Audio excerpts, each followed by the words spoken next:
Ang face-to-face harapan ay pambansang dulugan ng mga may alitan. Hangad namin na bigyang solusyon ang mga di pagkakaunawaan para sa mas mapayapang komunidad.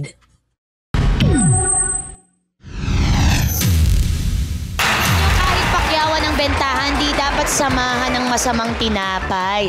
Yan ang inilalaban namin sa Team Pula.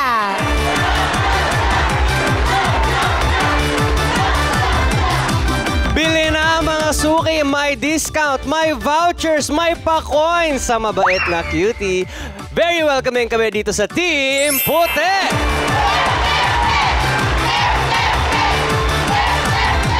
Makisali, makisawsaw at makitawa dito sa Face-to-Face Harapan!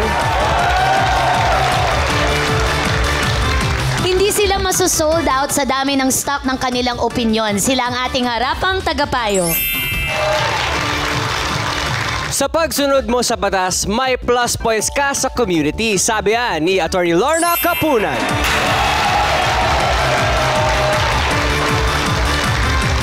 Only kindness ang i-offer mo para good shot ka kay Brother June Panaat.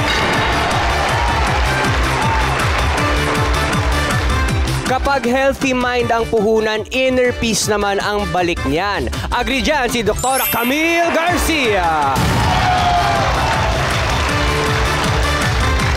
Naglilingkod pero hindi nadiningil. Ganyan ang suki natin pagdating sa public service. Siya ang nag-iisang ate ng masa.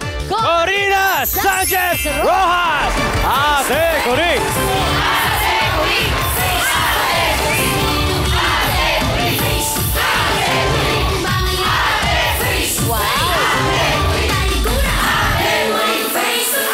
Reporting for duty. Ganun daw. Yan. Nag-training ako sa PNP. Talaga po ba? Yan. Reporting for duty, mga sausawero at sausawera. At sa ating harapang tagapayo, hello!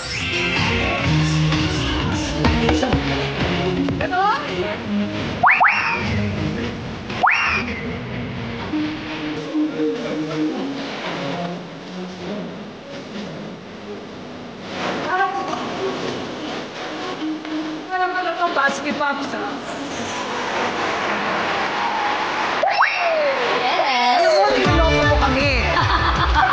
Mukhang confident siya sa kanyang galaw. Tingin niyo ba? Nasa side ng Team Puti? Hindi! Hindi! Nasa Team Pula! Congrats! Ate, go, go, go!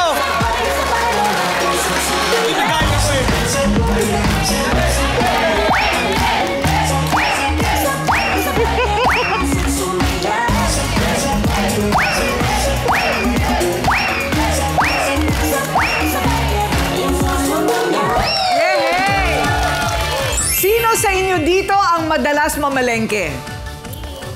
Aba, talaga ah? Okay. Pasok na mga suki at timbangin itong away ng dalawang tindera. Away na dapat ay tapos na pero hindi pa pala. Itong unang tindera inakusahan naglalagay daw ng bulok na gulay sa paninda ng iba. Pero ang reklamo niya ngayon, bakit daw siya ipinabarangay pa? Bebe! Yan ang reklamo ni Bebe. At ang inireklamo niya, kapwa tindera na tamang hinala daw na sinasabotahe ang mga gulay niya. Marivic! Kaninong katwiran kaya ang mangingibabaw sa talakserye sa palengke? Sari-saring gulay ang mga paninda sa palengke. Pero may nahalong bulok na ang sala rin daw ay si Bebe.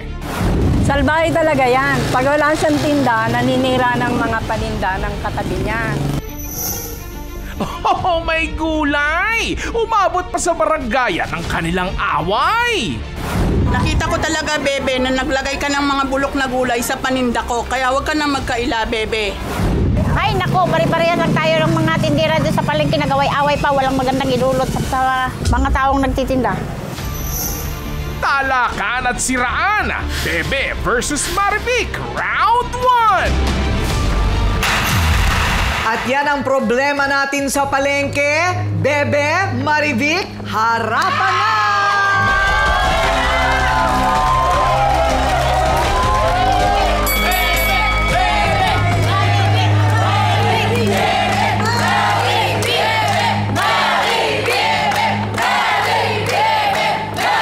Teka muna! Ang lakas ninyong makasipsip, hindi nyo pa nga alam kung ano ang problema eh. Sorry. Teka muna! So, Bebe, ano ba ang problema? Bali, ano po, ganito po ate ko ring. Na first time ko pong mapaya sa barangay namin. Pinabarangay niya po ako. Kaya galit na galit po ako sa kanya. O, bakit Naiinis po na? ako sa kanya. Anong pinagmulan? Bali, yung paglalagay lang po ng bulok na gulay sa palengke na ako pinagbibintangan. Nilagay sa pwesto niya. Opo, hindi naman po ako eh. Talaga bang nilagyan mo ng bulok? Hindi po kasi magkatabi po kami. Napapagkamalan niya lang po na ako Oh. na ang naglalagay. Matagal na kayo- naman po nakikita sa akin. Teka, matagal na kayong magkatabi. Opo. Matagal na kayong magkatabi. Opo. Pero ngayon lang nangyari yung naglagay ng bulok. Opo. Oh, bakit mo naman gagawin yun? Bakit naman niya gagawin yun? Eh parang naiingit po siya sa akin eh. Bakit mo siya pinagkakamalang naiinggit sa'yo? Kasi mas marami pong bumibili sa akin. Kaya inaano niya, sinisiraan niya ako doon sa mga customer. Kaya naglalagay siya. naninira. Meron na palang pinagkasunduan sa barangay, tapos wala ring nangyari. So, malalaman pa natin ang lahat ng mga detalye ng problemang ito sa pagbabalik ng Face to Face Harapan. Sinong sisimangon? Face to face. Sinong ngingiti? Harapin mo face to face.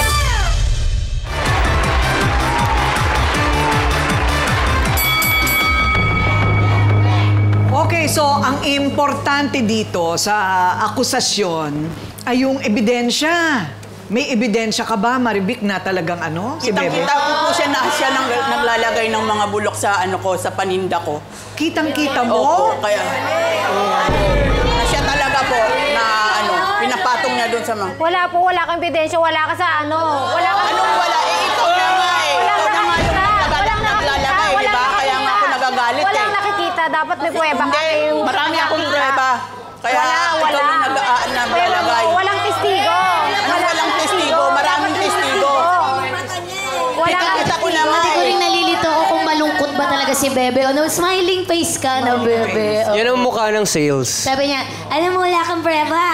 Kasi di siya. Tingnan niyo, ang ganda. Oo, pero ano pa ba ang mga pruweba na sabi mo, Marivic, marami kang pruweba? Opo. Ano nga yung mga yon? Mga video po, may mga video doon na ano, nilalagay na po talaga. Tsaka yung mga kapitbahay po namin doon, nagsasabi. Ano? Ay, pwedeng AI yung video, di ba? Uso ngayon yun. Grabe nga, namamalengke na lang, may pang AI pa. Wala silang Namin ganun. doon ang mga nagtitinda, ganun din po yung sinasabing nila. Ayun, teka muna. Ano bang video ang sinasabi ninyong meron? Ano ba yung video na yon? Yung video po ng kapitbahay namin, ewan ko kung nadala po dito eh. Pero siya po talaga yung na ano.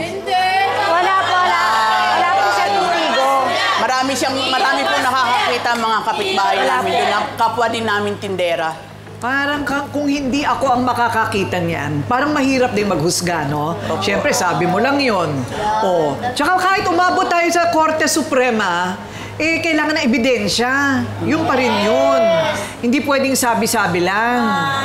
Pero ilang beses na ba nangyari itong paglalagay ng mga Bali, bulok? isang linggo lang po. Sa loob ng isang linggo. Opo, ngayon lang po. Ang tanong, kung matagal na nga kayong nagkakasama, magkalapit ng pwesto, bakit ngayon niya gagawin? Bakit ngayon lang siya maiinggit sa'yo? Hindi ko po alam kasi mas marami nga po akong paninda sa kanya na ano, tapos maraming bumibili.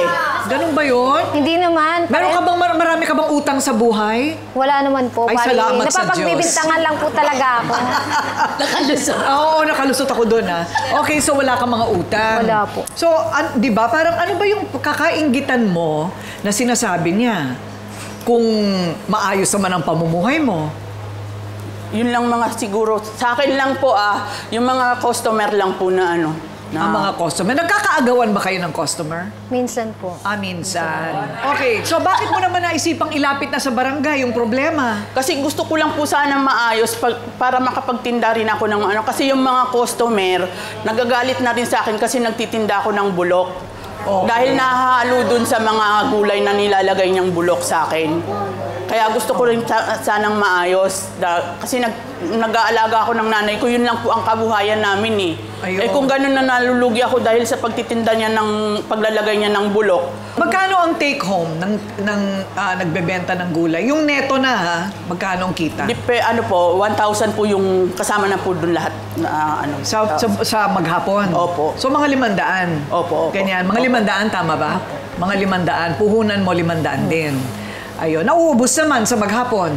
Depende po sa dami ng tao. Anong nangyayari kapag nabubulok at hindi nabebenta? Bibigay niyo sa akin yung ano niya. Ano? Kung hindi naman po mabibili, mayroong parang i-retail mo yung hiwalay-hiwalay. Hiwa-hiwalay na lang. Opo. Ayun. Ikaw, anong ginagawa mo pagka hindi nabibili? Bali, pinapakain na lang sa mga manok. Pinapakain sa manok, sa mga alaga po. O kaya lutuin mo sa bahay niyo. Itanim mo ulit. Repolyo forever. Ano yon? Itanim niya ulit. Itanim ulit, grabe ka. Nilalagay nga daw niya doon sa pwesto ni Marivic. Ang natanim po nila ngayon, Ate Coring, ay sama ng loob. Ayan, yung pagtatanim ng sama ng loob, yan ang mahirap. Pero ang maliban dito ay yung paninira, ano? Opo. Oo, yung paninira. Sinasabi niya, lagi akong mabaho sa mga customer. Hindi naman po, kasi isang araw po, pinagsabihan ko lang po siya, naamoy ko po siya. Sinabihan ko lang po, bakit ganun? Minaamoy ako. Paki-describe po ng amoy. Hindi ka dapat makialam kasi Hindi personal pwede. ko na yun. Para sa Kung maligo para ako sa o yung- hindi, paano ba naman Hindi, para sa magkakaroon tinda, ng amoy? tindera, dapat may makinig ka nagtitinda sa po akin, bang para din po sa amin sa mabango? isa yun. Ano ba, maliligo Hindi ba ako pwede. ng pabango Hindi para pwede. sa'yo? Kailangan makinig ka.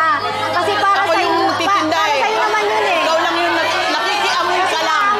Kala mo kung sino ka na rin. Yan ang ng mga namimili. Hindi ganun. Hindi. Namimili. Naamoy kasi yan ang mimili. Kaya Teka muna, pinagkasundo na kayo ng barangay. So doon sa pagkakataong yun, nagkasundo na kayo sa barangay. Nagkasundo na po kami, kaya lang sinugod niya pa po ulit ako nung palabas na po kami, nung nandito na kami sa gilid ng barangay. Pinagmumura niya ako doon. Kasi nga, hindi mo napahiya ka. Opo. Tsaka nagalit din po ako kasi hinampas niya po ako kaya po ako. Hinampas niya po Nampas ako. po siya Hindi kasi ako dahil naglalagay siya ng bulok. Oo, teka muna. Attorney Lorna, iba na pag pisikalan, ano? Una-una yung unjust fixation. Yung nang-iinis ka. Miski na walang intent, naiinis ka pa rin, ano? Kasalanan yun. Okay. Pangalawa, yung binatukan niya, irritation lang yan. Hindi naman pwedeng sabihin slight physical injuries kasi hindi naman siya na hindi naman siya nagpa-medical, tsaka hindi naman siya na-hospitalize, no? Ang problema is, tignan natin yung pamamaraan sa barangay. Dapat kung may settlement na, dapat may way of executing the settlement. Correct. Mas malaki ang parusa dapat ng barangay. Kunyari, kung hindi sila nagkasundo tapos kung brinake nila yung kasunduan, dapat bawal na silang pareho magbenta. Para behave pareho. Correct. Yan kung matyaga yung barangay nyo. Sa paglabas pa lang, nag-upakan na. Palitan nyo yung barangay nyo kung hindi kayo napagkakasundo ng tama. Siyempre nakakapagod din yun. Kaya walang masyadong linggo yung nangyari na sinugod niya rin ako doon sa paglabas ng barangay namin. Kahapon lang. Opo. Kasi Masariwa. nag-anuhan kami, 10:30 ng umaga, nung hapon na nagpa-blatter na po ako. Tapos nung pagkatapos ko magpa-blatter, saka siya, nung lumabas na kami sa sa kanya ako pinagmumura. Kaya lalo, nagtitinda lang naman po ako para sa nanay ko. Kailangan talaga, hindi ba Ryle Tuesday, makahanap talaga tayo ng ebidensya kung sino at testigo kung sino Opo. nakakita na naglalagay talaga siya dyan ng bulok. Kasi kung wala yun, di wala ring problema sa barangay, wala ring problema sa siraan o tapikan sa likod, hindi ba? So, tingnan natin kasi mamumuhunan na rin ng kanikinyang bersyon ang kanilang mga kakampi. Sino kaya ang mas bebenta ang depensa? Tutok lang dito sa Face to Face Harapan. Sinong sisimangon? Face to face. Sinong ngingiti? Harapin mo face to face.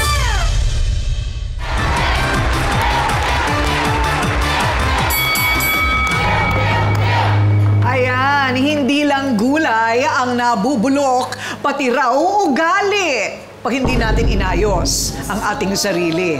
Siya raw mismo ang nakasaksi sa masamang ugali ni Marivic at sa away nila ni Bebe. Sel, humarap ka na!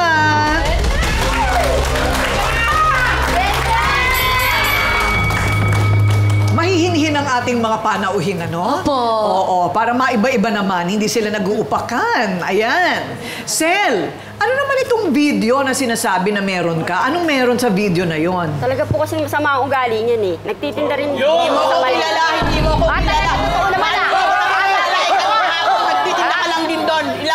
Ilang taon ka pa lang. po kasi yun, Ma'am Corina. Napunta po ako sa tabi ng pwesto niya. Pinalayas po ako niyan. Binasama ko yung paninda ko. Ganun po masama talaga ugali meron yan. Pinupwestuhan niya. Paano ko mabibilan? Di talaga pong masama ugali niya. Meron nga po nagpadaan na talagang pinaalis Hindi mo alam ako ang biktima dito. Ikaw talaga ang masama ugali meron ka talaga. Hindi ka marunong makasama sa mga tindera. Hindi mo alam kung ano sinasabi mo dahil kailan ka lang nagtinda. O, sige nga, pakita nga ng eksena ng away. Tama ba?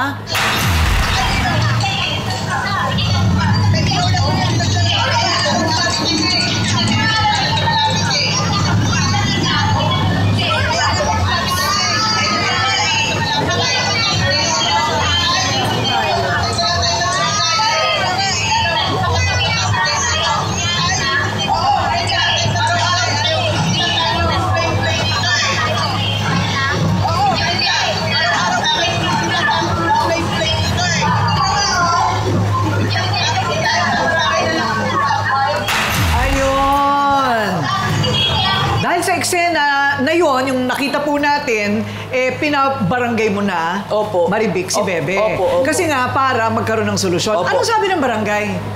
Naayusin na lang daw po namin kasi kami lang naman yung magkakasama doon. Ang kaso lang po, sinugod niya po ulit ako nung hapon. Ate Marivic, di ba sabi niya pinaalis mo siya? Siya po yung pinaalis ko doon sa tapat ko. Di ba inaano ka niya na pati siya nadamay? Opo. Kung nakalipat ka naman pala ate, bakit kayong dalawa ni Bebe, kung may problema kay Marivic, baka pwedeng lipat na lang, iwas gulo na lang, kaysa nagkakaganito kayo? Hindi po. Kasi nung pinaalis niya po ako, may time po na may bumibili sa akin. Kala niya hinaharangan ko yung tinda niya. Actual na may bumibili. Pag wala na yung bantay, tsaka siya naglalagay dun sa tapat ko. Ganito, tapat ko, tapos lalagyan Parang na ng kariton. nananadya. Opo. Ganon, ninasadya. Kaya yun naman pala ate, saan magdadamdam talaga? Eto naman. Para sa kanya, maayos na tindera si Marivic. Hindi nanlalamang, hindi nandadaya. Wilma, humarap ka na.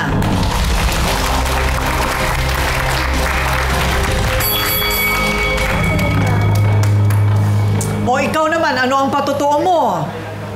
Si Ate Marivic po, parang kapatid ko na po yan. Mabait po yan. At siya po yung bumubuhay sa pamilya, sa nanay niya. 86 years old na po. Sa pagtitinda lang po niya nakukuha yung pang-araw-araw nilang gastusin. Ate Wilma, so masasabi niyo po na established na po si Ate Marivic sa kanyang mga suki, sa lugar ninyo na maayos po siyang Maayos naman po po. siyang Kaya lang seller. po yan, dalawa lang po yan. Siguro po nainggit po sa kay Ate Marivic kasi... Talaga ba? Talaga ba? Mabait po yan. Mabait po ano po yan sa Ate Marivic. Sa bahay, angel yan. Pero sa palengke, demonyo yan. Mabait po yan. Talaga ba? Mabait po Kasi siya. tamang hinala po yan sa lahat ng bagay kayo. Tamang hinala yan. Tingit lang. Hindi po Tamang hinala yan. May tanong po ako. Paninda ko. Tingin niyo po ba inggit sila o threatened po kayo? Ingit po. Inggit. Kasi kung ako, pakiramdam ko na established na ako. Di na ako matatakot. Magbenta ka sa harapan ko, sige lang. Sa akin pa rin bibili. Kaya ako nagkakaganon kasi may binabayaran po kaming bahay. Bakit kami wala? Wala kaming kikitain. Yung gamot ng nanay ko, saan ko kukunin? Ate Wilma. Kaya kami nagtitinda. Kaya ako nagtitinda doon. Pero again, nasan yung ebidensya na nakakita talaga sa kanyang naglalagay ng bulok sa pwesto? Katabi rin po namin tinda. Wala po, ma'am. Wala na gumagawa. Nakita na po. Hindi po. Nakita na ebidensya. Tsaka inamin niya po na siya naglalagay ng ng bulok. Sa barangay namin niya? Opo. Paano kaya inamin po ni Bebe? Kasi nung dating 1 linggo na naghihina-hinala yan, kung ano nung po pinagsasasabi niyan, kaya nainis yan. Hindi nga siya. Sana hindi. Ginawa na rin. Kaya ako lahat ng naghinala sa kanya. Tapos Talaga naman eh. Okay, kayo tayo maniniwala, magbabalik ang Face to Face Harapan. Face to face, sinong ngingiti? Harapin mo face to face.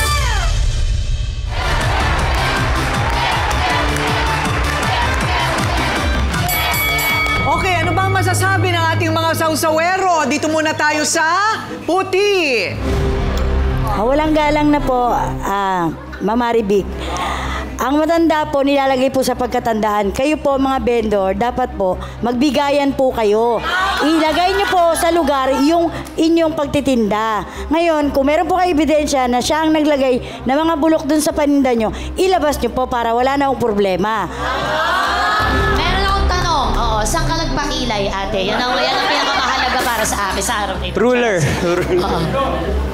Ang masasabi ko lang po is, ang side po ni nanay is, sana po is, wag niyo na pong anuhin na awayin or anuhin po ng, naghahanap buhay lang naman po si nanay. At may binubuhay din po siya at alam niyo naman din po yun. Ayun. Ano ba titinawa? Wala naman nakakatawa. Oo nga, Ikaw talaga. Okay. So, ang tanong natin ngayon dito, ano ba dapat ang sumasakop na barangay para magkaayos kayo ng sistema? Kasi wala na tayong magagawa dito, Attorney Lorna, right? Kung hindi, yung sistema na lang ng pagbebenta nila. Kung reklamo sa barangay, they must be residents of the barangay. So yung reklamo nila as residents dapat sa barangay nila. Pero yung pagbibenta sa palengke, kasi nagka-insidente doon, hindi barangay yon, blatter yon sa pulis. Because it is an incident. Yung away-away sila, so dapat blatter yon, hindi barangay. So the barangay that has jurisdiction sa kanila is where they are residents. Because hindi i-entertain ng barangay ng palengke kasi hindi kayo residents doon. At saka kolorum, ang reklamo nyo is sa blatter sa pulis na may jurisdiction doon. Blatter sa pulis. Sa pulis na may jurisdiction sa palengke. Tapos kung may blatter na doon, yun ang gagamitin mong ebidensya sa barangay ninyo. Ayun. Pero, eto nga, kung walang maipipresentang mga ebidensya, kasunduan na lang na magkasundo. Tama. Ganon na lang talaga, Nay. Gusto ko nga lang po sana Kasi talaga di ba kung magkasundo tayo ay magpapahaba pa ng something-something, hayaan mo na yun. Hayaan mo na siguro yung naunahan ka ng sumbong. Basta siguro, ewan ko, dapat maglagay kayo ng watcher doon, di ba? Na dapat hindi nawawala ng bantay ang paninda mo para hindi ka rin naman po sana kami magdadating sa ganito kung hindi na ayos yung huli na lahat, nandito na kayo sa nationwide. Nasa nationwide television na kayo. Dr. Love, how to be neighborly in a palengke? Sa palengke, nandiyan lahat ng problema talaga. Iba-ibang ugali ng tao. Pero nakikita natin dito, pinag-aaralan ko lang po, Maribik, kung may tindahan kayo, magkadikit ba kayo ni Bebe ng pwesto?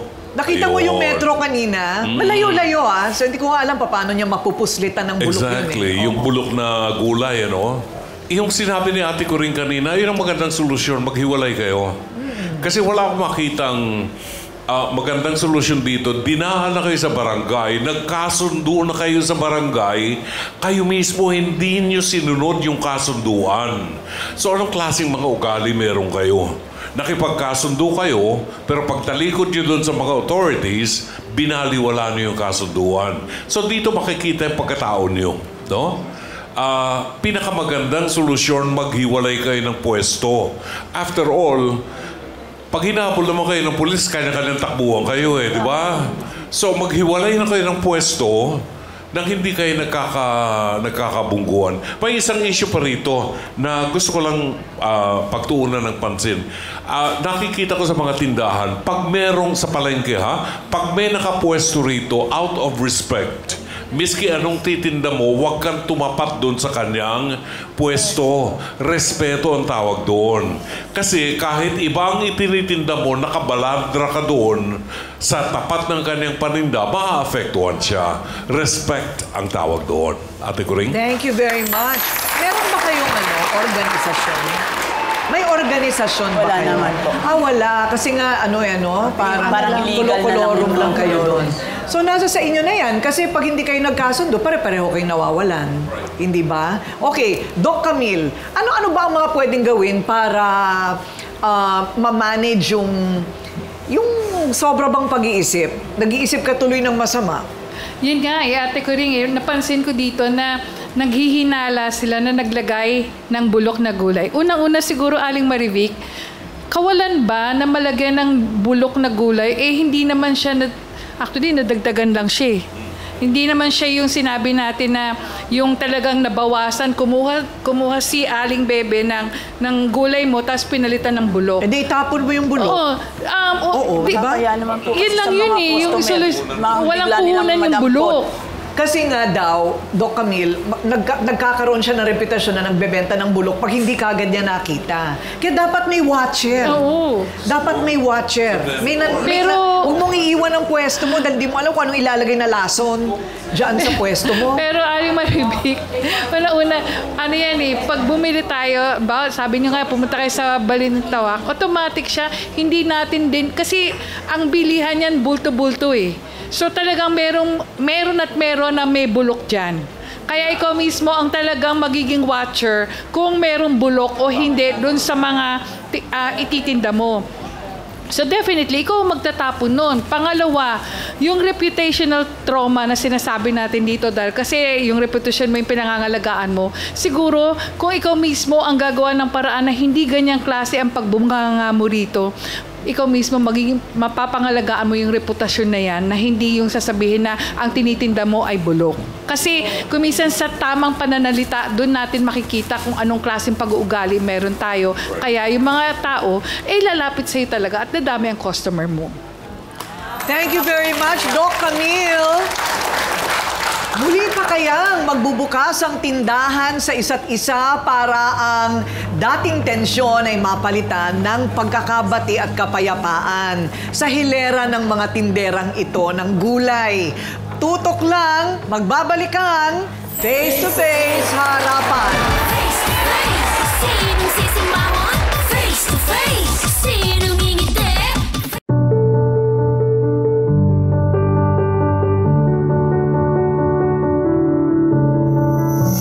Dati ang balat niya lang daw ang may mga sugat, pero ngayon ay tumagos na rin sa kanyang puso dahil sa pandidiri daw sa kanya. Nanunuyo at patsi-patsi ng maliliit na sugat. Ganyan ang itsura ng balat ni Lian. At sa mga tila hindi nakakaunawa na si Lian ay may sakit na psoriasis sa balat. Naging dahilan nito para siya ay laitin at pandirihan. Maging ang kanyang tiyahin na si Bibe, imbis na maging kakampi sa buhay, ayun, naging tinik sa dibdib pa ni Lian.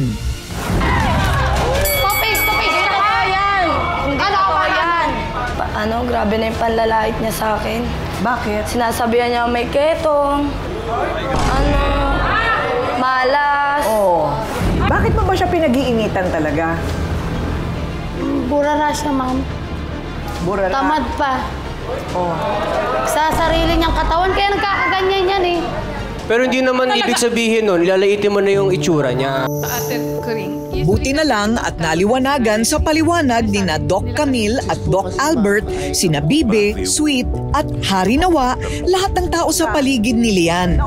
Basically, when you say psoriasis, it's an autoimmune skin problem. No, ang psoriasis po kasi ma'am ay nakukuha po sa isang genetic na problema which is coming from parang genetic line o namamana and due to stress. Ulitin natin, ang psoriasis ay hindi nakakahawa. Si Lian ay pwedeng lapitan, dikitan at mas lalong okay sa all right yakapin. Group hug. Oh, hindi nakakahawa ang psoriasis.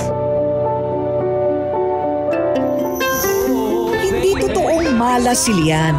Ubod nga ng swerte dahil nagkataong kasama natin nung araw na yun si kapatid na si Kay Brosas. Personal na inimbitahan si Lian sa kanyang concert. Libre! Ang pinakamaganda dyan, ano kung maganda gawin ngayon? Manood kayo ng concert ko and go. Bibigyan ko kayong 4. Oo. Manood kayo. Ha?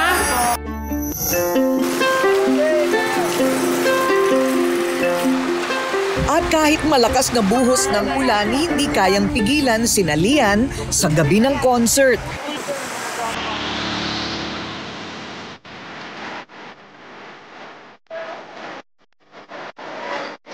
Sinundo at hinatid muna namin sila sa Chinese Beef Noodle House para siya'y busugin sa saya. Siyempre, hindi dapat nagugutom ang mga tinutulungan natin. Hindi nakakalimutan ni Lian at ng kanyang mga kasama ang gabing ito. Papasok pa lang sa venue ng 25K concert. Dami na nilang tinanggap na giveaways. Higit sa lahat, ito ang first time na makakapanood sila ng concert ng live na live.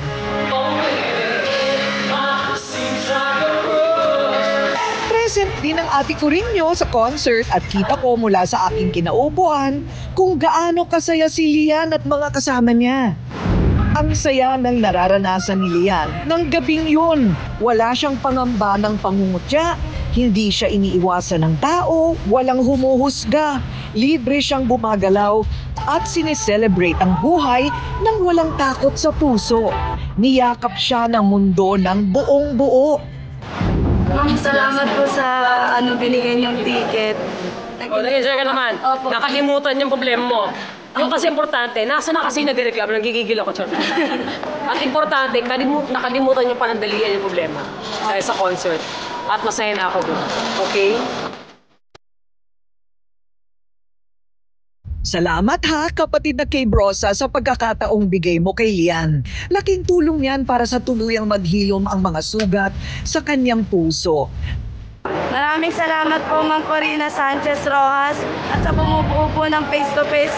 Nag-enjoy po kami at nabusog po kami sa concert ni Ma'am Kay Brosas. Bye-bye po. Thank you. Ito ang ating Kay Harapang Tulong.